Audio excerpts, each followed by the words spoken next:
Breaking news చూస్తున్నాము. తెలంగాణలో మంత్రివర్గ విస్తరణ పూర్తయింది. ఇక ఇప్పుడు అందరి చూపు ఎవరికి ఏ శాఖను కేటాయిస్తారనే ఆసక్తి నెలకొంది. అయితే కాసేపట్లో మంత్రులకు శాఖలు కేటాయింపు జరగనుందని తెలుస్తోంది. కొత్తగా ఎన్నికైన ముగ్గురిలో శ్రీహరి హోంశాఖకు కేటాయించే అవకాశం ఉన్నట్లు చర్చలు జరుగుతున్నాయి.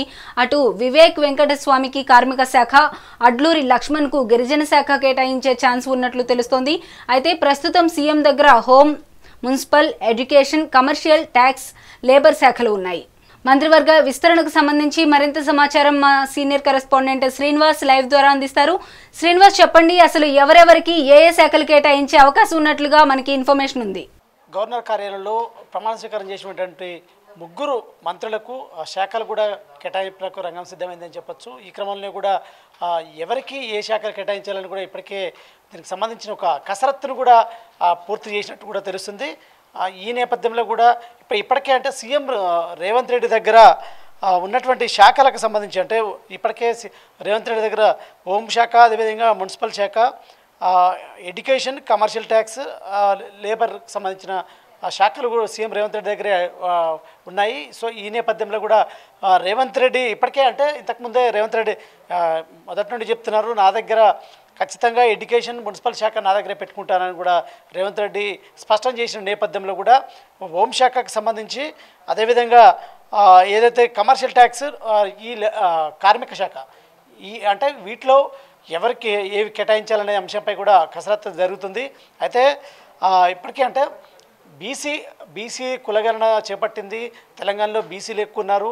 సో ఈ క్రమంలో కూడా 42% బీసీలకి రిజర్వేషన్ ఇటు ఏదైతే లోకల్ బాడీ ఎన్నికలు కావచ్చు, ఏదైతే మంత్రి పదవుల్లో కావచ్చు, ఇతర అంశాల్లో ఖచ్చితంగా బీసీలకు ప్రాధాన్యత ఇస్తామంటూ కూడా ఇప్పటికి కాంగ్రెస్ హైకమాండ్ చెప్పింది. రాహుల్ గాంధీ ఏదైతే చెప్పిన హామీల ప్రకారం కూడా బీసీలకు పెద్దపీట వేయాలని కూడా కాంగ్రెస్ భావిస్తున్న నేపథ్యంలో కూడా ఆ బీసీలకు హోంశాఖ ఇస్తే ఏ విధంగా ఉంటుంది? ఎందుకంటే ఇప్పటికీ బీసీకి సంబంధించి ఏదైతే కొండా సురేఖ ఉన్నారు, అదేవిధంగా పొన్నం ప్రభాకర్ ఉన్న నేపథ్యంలో కూడా హోంశాఖ ఇస్తే ఏ విధంగా ఆ బీసీలకు పెద్దపీట వేసినట్టు ఉంటుందనే అంశాన్ని కూడా పరిశీలిస్తున్నారని చెప్పొచ్చు.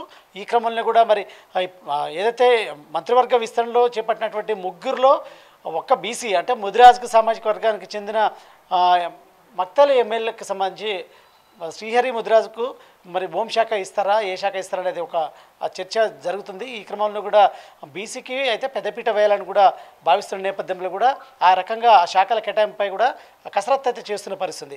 మరొక మిగతా రెండు మంత్రులకు సంబంధించి మాత్రం ఎస్సీలో మాల సామాజిక వర్గానికి సంబంధించిన వివేక్ వెంకటస్వామి ఉన్నారు, మాదిగ సామాజిక వర్గానికి చెందిన అడ్లూరు లక్ష్మణ్ ఉన్నారు. సో వీరిలో ఏ శాఖ కేటాయించాలని కూడా ఇప్పటికే కసరత్తు చేస్తున్న పరిస్థితి.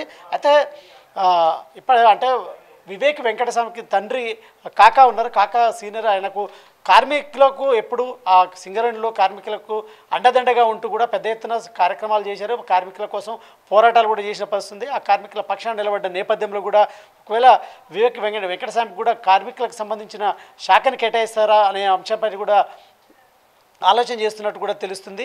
సో ఈ క్రమంలో కూడా ఆ రకంగా కసరత్తు జరుగుతుందని చెప్పాలి.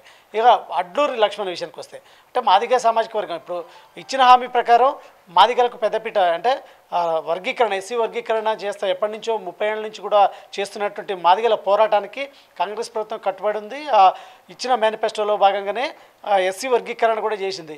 సో ఆ క్రమంలో కూడా మాదిగలకి జనాభా ప్రాతిపదికన 30 లక్షల పైన ఉన్నారు కాబట్టి మంత్రివర్గంలో చోటు ఇవ్వాలని కూడా హైకమాండ్ని ఒత్తిడి చేశారు, రిక్వెస్ట్ కూడా చేసిన నేపథ్యంలో కూడా ఇటు సీఎం రేవంత్ రెడ్డి కావచ్చు, హైకమాండ్ పెద్దలు ఆలోచించి మంత్రివర్గంలో కూడా మాదిగలకు చోటు కల్పించారు. అయితే ఆ క్రమంలో కూడా దానికి సంబంధించి ఏ శాఖను కేటాయించే విషయంలో కూడా ఏదైతే కసరత్తు చేస్తున్న నేపథ్యంలో కూడా ఇప్పటికీ సీనియర్ మంత్రుల దగ్గర కూడా ఒక్కొక్కరి దగ్గర 2-3 శాఖలు ఉన్న నేపథ్యం.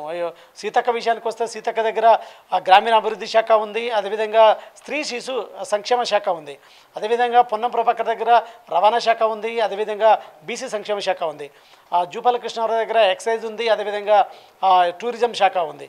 సో ఈ విధంగా చూసుకుంటే కోమటిరెడ్డి వెంకటరెడ్డి దగ్గర రోడ్లు మరియు భవనాల శాఖతో పాటు సినిమాటోగ్రఫీ శాఖ ఉంది, పొంగిరెడ్డి శ్రీనివాసరెడ్డి దగ్గర రెవెన్యూ ఉంది, హౌసింగ్ ఉంది, తుమ్మల నాగేశ్వర దగ్గర వ్యవసాయ శాఖ ఉంది, అదేవిధంగా డిప్యూటీ సీఎం బట్టి విక్రమార్క దగ్గర